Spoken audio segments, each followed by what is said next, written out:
সাবেক মুহতামিম, আমাদের জয়মঙ্গলপুর মধ্যপাড়া মাদ্রাসার সাবেক মুহতামিম হযরত মাওলানা ইউনুস আহমদ সাহেব বশিকপুরি। এই হযরত মাওলানা ইউনুস আহমদ আস্তে আস্তে যখন মাটি গুঁড়া খোলা হলো, মাটি গুঁড়া ছড়াইতে দেরি হয়, ওই কবর থেকে মেশক আম্বরের ঘ্রাণ আসতে দেরি হয় না। যখন কবর ফাঁক করা হলো, পুরা এলাকার ভিতরে গান বাইর হয়ে গেল। যখন চারটা আস্তে করে বাঁশগুলা ছড়াইল, মাত্র কয়েক মিনিটে কয়েক ঘন্টার ব্যবধানে দেখে ওই আব্দুর রহমানের যে লাশটা দাফন করেছে, দেখে আব্দুর রহমানের গলার ভিতরে এবং কবরের চতুর্দিক দিয়া ফুলের মালা দেওয়া আছে। সবাই আশ্চর্য হয়ে যায়, এত গ্রাম কোথায় থেকে, আর এই দৃশ্য কিভাবে হলো? ওই আলেম চোখের পানি ছেড়ে দিয়েছেন। আজকে আমি আর অফিসে যাব না, আজকে আমি আর আমার কাজের মধ্যে যাব না। এই লাশটার বাড়ি কোথায়? এই লোকটার অভিভাবক কে বেঁচে আছে? সন্ধান নিল লাশটার ওয়ারিশ কি আছে? বলে হুজুর, এই লাশটার ওয়ারিশ শুধুমাত্র একটা মেয়ে আছে, তার কোনো সন্তান নাই, ছেলে সন্তান নাই, একটা মাত্র মেয়ে আছে। এই মেয়েটাকে বিবাহ দিয়ে এই বাড়িতে রেখে দিয়েছি। বলে চলো আমি তার কাছে যাব। আলেম তার কাছে পর্দার বিধান রেখে জিজ্ঞেস করলো, মা আমি জানতে চাই তোমার বাবার কি আমল আছে? তোমার আব্বাই কি তাহাজ্জুদ নামাজ পড়তো? বলে না। তোমার আব্বাই কি হজ করেছে? বলে না। তোমার আব্বাই কি আলেম? বলে না। বলে তোমার আব্বাই কি কোন আলেমের সাথে সম্পর্ক ছিল? বলে না। বাগো মাগো, তোমার আব্বার এমন কি ছোট একটা আমল আছে তোমার সেটা জানা আছে, তুমি আমার কাছে সেই আমলটা সম্পর্কে বলে দাও। মেয়েটা ডাক দিয়ে বলে, হুজুর আমার বাবা কোন হাজিও নয়, কোন আলেমও নয়, আমার বাবা হাল চাষ করতেন, একজন চাষী ছিলেন। ওই চাষী লোকটা আমার বাবা প্রতিদিন চাষ করার আগে ঘরের মধ্যে একটা ছিঁড়া ফাড়া কিতাব আছে, আমি ওইটা পড়তে পারি না। আমার বাবা ওই বইটা নামাইয়া বাবাকে দেখতাম, এতটুকু আওয়াজ পাইতাম, ऐसे जगह में जो कुछ कहा है तू सब सच्चा है। এই আওয়াজটাই আমি পাইতাম, আর কিছুই পাইতাম না। আলেম ডাক দিয়া বলে, মা গো আমাকে কি ওই কিতাবটা কি দেখাইতে পারবে? যে কিতাবটা ধরে ধরে তোমার বাবা এই কথাগুলি বলতো? হ্যাঁ হুজুর, আসেন আমার ঘরের মধ্যে আসেন। ঘরের মধ্যে দুইটা তাকটা দেখাইল। তাকের থেকে যখন কিতাবটা নামাইল, কিতাবটা নামাইয়া দেখি এটা তো কোনো সাধারণ কিতাব না, এটা হলো মহাগ্রন্থ আল কোরআন।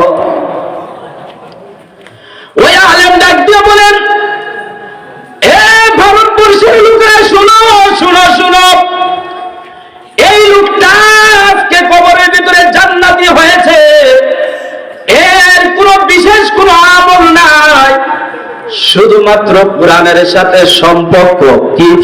কি জোরে বলেন? কোরআনের সাথে। আমরা কি সবাই কোরআন শরীফ পড়তে পারি? আরো জোরে বলেন। কিন্তু কোরআনের সাথে সম্পর্ক রাখতে পারি কি পারি না? আরো জোরে বলেন। কোরআনের সাথে সম্পর্ক রাখতে পারি কি পারি না? শুধু কোরআনের সাথে সম্পর্ক রাখার কারণে একজন চাষীকে আল্লাহ তাআলা দুনিয়ার মানুষকে স্বচক্ষে দেখাইয়া দিলেন। যে ব্যক্তিটা মাত্র কয়েক ঘন্টার ব্যবধানে তার কবর থেকে মেশক আম্বরের ঘ্রাণ আসলো, যার কবর থেকে আল্লাহ তাআলা ফুলের মালা পরাইয়া দিল, শুধুমাত্র কোরআনের সাথে সম্পর্ক থাকার কারণে। আমার ভাইয়েরা, এই কোরআনের সাথে যদি সম্পর্ক রাখে, আল্লাহ আল্লাহ তাআলা তাকে বলেন, আল্লাহ তাআলা তার উদ্দেশ্য করে বলেন, আল্লামাল কুরআন, ও বান্দারা তোমরা কোরআন শরীফ শিখো, কিন্তু তোমাদের বয়স হয়ে গেছে, তোমরা অনেকে কোরআন শরীফ শিখতে পারো নাই। যা যা বান্দা, আমি আল্লাহ তাআলা তোদের জন্য আরো সহজ করে দিলাম। আল্লাহর নবী বলেন, কুল হুয়াল্লাহু আহাদ। আল্লাহর নবী বলেন, কেউ যদি 10 মাররাতিন বুনিয়া লাহু ফাসরুম ফিল জান্নাহ। আল্লাহর নবী বলেন, কেউ যদি সূরাতুল ইখলাস, কুল হুয়াল্লাহু আহাদ 10 বার দৈনিক পড়ে আল্লাহ তাআলা তার জন্য জান্নাতে একটা বাড়ির মালিক বানায়া দিবে। কয়বার? জোরে বলেন। তেনে গেছে শরীর। কয়বার? জোরে বলেন। কোন সূরা? কুল হুয়াল্লাহু আহাদ। কেউ যদি 10 বার পড়ে তার জন্য আল্লাহ তাআলা একটা জান্নাতে। আমরা কুল হুয়াল্লাহ সবাই পারি কি পারি না? আরো জোরে বলেন, পারি কি পারি না? তাহলে আমরা অন্তত পক্ষে এই 10 বার কুল হুয়াল্লাহু আহাদ আমরা তেলাওয়াত করব, পারবো তো ইনশাআল্লাহ? সবাই বলেন ইনশাআল্লাহ। ইনশাআল্লাহ এখন বলতে পারে না। এক বেলায় গরু কিনতে যাবে, কুরবানি হাটে গরু কেনার জন্য রওনা করছে, পকেটে 1 লক্ষ টাকা। পকেটের মধ্যে আব্দুর রহিম আব্দুল করিমকে জিজ্ঞেস করে, কই যাস? বলে বাজারও যাই। কি লেগে? কই গরু কিনবো। গরু কিনবি ইনশাআল্লাহ? ইনশাআল্লাহ বলার দরকার কি? পকেটে টাকা আছে, বাজারও হাটে গরু আছে। পকেটে টাকা আছে, বাজারে গরু আছে, কিনে ফেলবো, এখানে ইনশাআল্লাহ দরকার কি? তারে ভবিষ্যতের কথা বলতে হলে ইনশাআল্লাহ বলতে হয়। যদি আল্লাহ তাআলা রহম করেন, দয়া করেন, তাহলে করতে পারবি, না হলে করা যাবে? আল্লাহ যদি রহম করেন তাহলে করা যাবে। ওই লোকটা বলে পকেটে টাকা, বাজারে গরু, এখানে আবার ইনশাআল্লাহ বলার দরকার কি?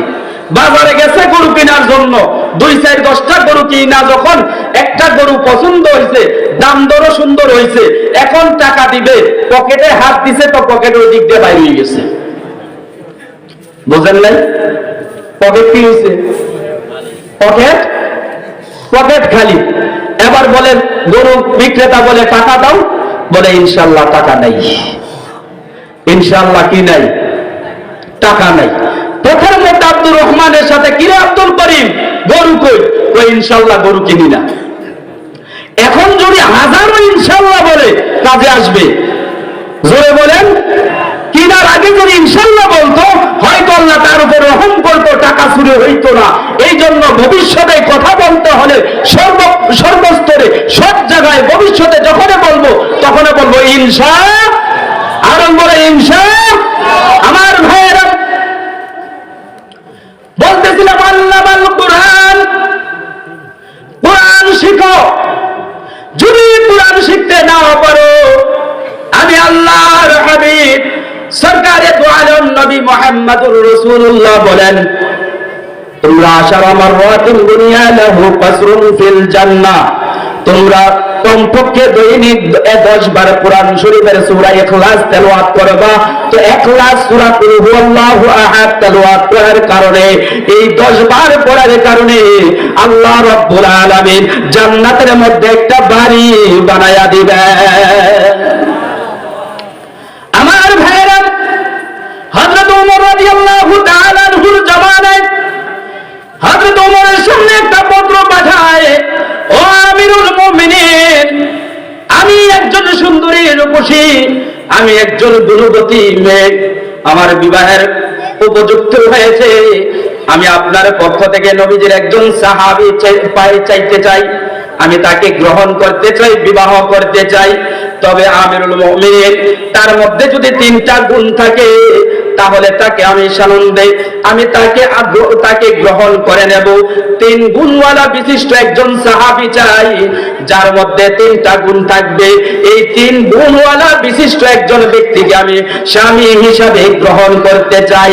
1 নম্বর গুণ, যিনি আমাকে স্বামী হিসাবে গ্রহণ করবে, তার 1 নম্বর গুণ হবে, ওই ব্যক্তি সারা দিন রাত প্রতিদিন আল্লাহর কোরআন খতম করবে। 1 নম্বর গুণ হবে কোরআন খতম করবে। 2 নম্বরে আমি তাকে স্বামী হিসাবে গ্রহণ করব যে সারা বছর রোজা রাখে। 3 নম্বরে আমি তাকে স্বামী হিসাবে গ্রহণ করব যে প্রতিদিন রাতের বেলা তাহাজ্জুদ নামাজ আদায় করে। এবার আমিরুল মুমিনিন বলেন, এমন কে আছো তিন গুণওয়ালা বিশিষ্ট একজন ব্যক্তি দাঁড়াও যার মধ্যে তিনটা গুণ থাকবে। এই তিন গুণ বিশিষ্ট ওয়ালা ব্যক্তির জন্য একজন সুন্দরী রূপসী গুণবতী একজন স্ত্রী অপেক্ষা করতেছে। একজন সাহাবী দাঁড়াইয়া বলেন, আমিরুল মুমিনিন, আমি নবীজির একজন সাহাবী, আমার মধ্যে তিনটা গুণ আছে। আমি দৈনিক একবার কোরআন খতম করে, 2 নম্বরে সারা বছর আমি রোজা রাখি, কোনোদিন আমার রোজা ফৌত হয় না। 3 নম্বরে আমার মধ্যে তাহাজ্জুদ নামাজ আছে, আমার মধ্য থেকে কোনোদিন তাহাজ্জুদ ছুটে না। আল্লাহর আমিরুল মুমিনিন হযরত ওমর রাদিয়াল্লাহু তাআলা আনহু মেয়েটার সাথে বিবাহ শাদী করাইয়া দিলেন। এবার তো মেয়েটা স্বামী পাইয়া খুশি, যেহেতু তার মধ্যে তিনটা গুণ আছে।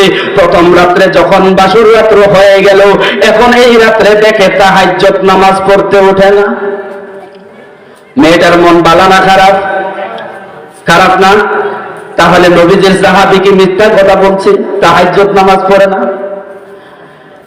সকালবেলা দেখে অপেক্ষা করে স্বামীরই কোরআন খতম দেয়, সারাদিন একবারও কোরআন শরীফ হাতে নেয় না।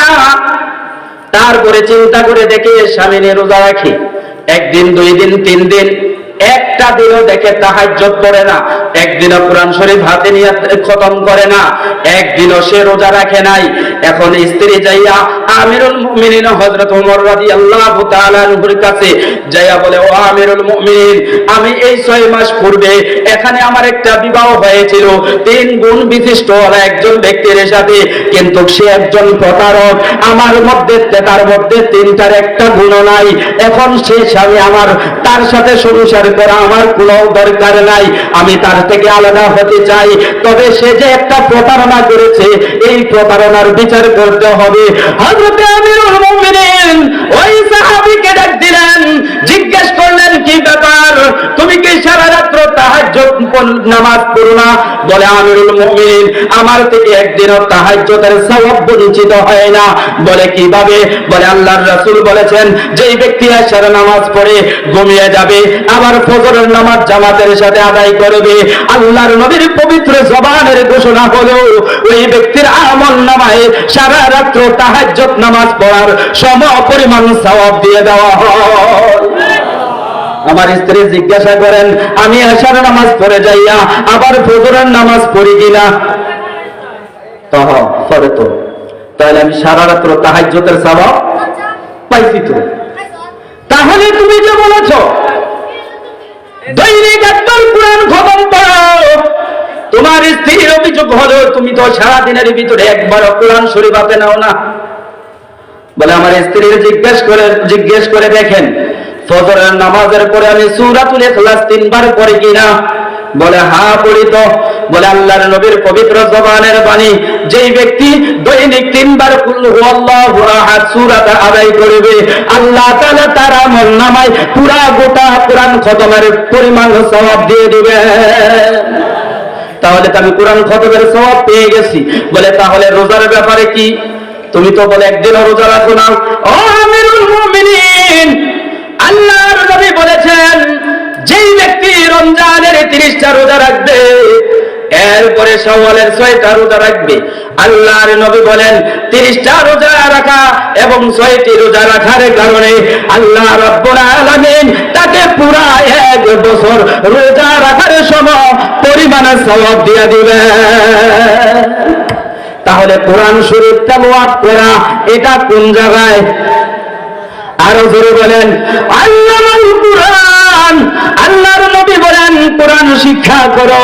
আল্লাহর নবী বলেন, খায়রুকুম মান তাআল্লামাল কুরআন ওয়া আল্লামা। আল্লাহর নবী বলেন খায়রুকুম মান তাআল্লামাল কুরআন ওয়া আল্লামা। আসমানের নিচে জমিনের উপরে যারা, এই আসমানের নিচে জমিনের উপরের মধ্যে যারা কোরআন শরীফ শিখে এবং শিক্ষা দেয়, তারাই হলো সবচাইতে ভালো মানুষ। বলে, হুজুর আমরা তো কোরআন শরীফ পড়তে পারি না, তাহলে আমরা কি ভালো মানুষ না? আমরা যদি ফসাই লেলেন না, আপনারাও ভালো মানুষ। কিভাবে? ওই যে কোরআনের সাথে কি আছে? সম্পর্ক আছে না নাই? আলহামদুলিল্লাহ আমাদের মেহমান চলে এসেছেন। আমি যাই দু চারটা ছোট কথা বললাম, আপনারা তো আমার সুপরিচিতই, আমি এত বড় বক্তাও নই। আপনাদের কাছ থেকে আমি দোয়া নেই, এবং সকালে তো আপনাদের সাথে দুই দিকে লেনদেন হবে ইনশাআল্লাহ। বাড়ির মা বোনেরা তো আছেন ইনশাআল্লাহ, মেহমানরা উপস্থিত আছেন অনেক। তো যাই হোক, আপনাদের কাছে দোয়া চাই আল্লাহ তাআলা যেন আমাকে দিনের একজন খাদেম হিসাবে কবুল করেন, এবং এই মাদ্রাসার জন্য আমি কি পরিমাণ কষ্ট করেছি এটা অনেক মুরব্বীরা জানা আছে। এই মাদ্রাসার প্রতি আমার একটা অন্তরের একটা টান আছে। মুফতি মাসউদ সাহেব আলহামদুলিল্লাহ আমাকে অনেক মহাব্বত করেন, তো ওনারও একটা পরিশ্রম অনেক আছে এই মাদ্রাসার জন্য, রাত দিন পেরেশানি করেন এই অল্প বয়সে। আল্লাহ তাআলা যেন হযরতকে এবং এই মাদ্রাসাকে এবং মাদ্রাসার যত তলেবুল ইলম আছে এবং যারা এই মাদ্রাসায় দান করছেন শুরু থেকে এই পর্যন্ত, আল্লাহ তাআলা যেন সকলের সকল আমলগুলি দানগুলি কবুল করে নেন। সকলে আমিন। ওয়া আখিরু দাওয়ানা আলহামদুলিল্লাহি রাব্বিল আলামিন। আলহামদুলিল্লাহ, আল্লাহ তাআলা হুজুরকে জাযা খায় দান করেন। আলহামদুলিল্লাহ, আসলে